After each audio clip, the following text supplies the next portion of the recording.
अजित पवारांनी आता भाषणादरम्यान वापरलेल्या वादग्रस्त वक्तव्याबाबत त्यांनी दिलगिरी व्यक्त केली आहे। मी चुकीचं विधान केलं त्याबद्दल दिलगिरी व्यक्त करतो असं म्हणत त्यांनी जनतेची माफीही मागितली। ते काय म्हणालेत पाहूया।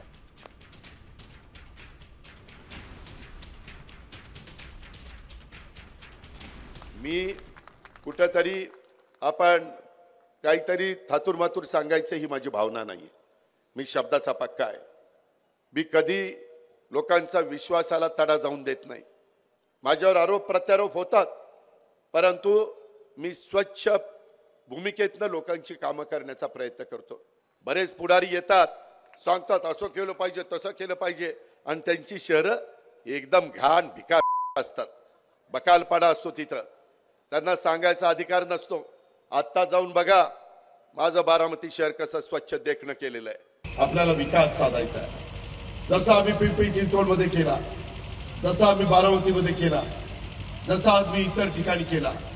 वेगवेगळ्या शहरात जर बकालपणा असेल, मी त्या दिवशी चुकीचा शब्द वापरला विकार म्हणून, तो शब्द मी वापरायला नको होता, त्याबद्दल मी दिलगिरी व्यक्त करतो।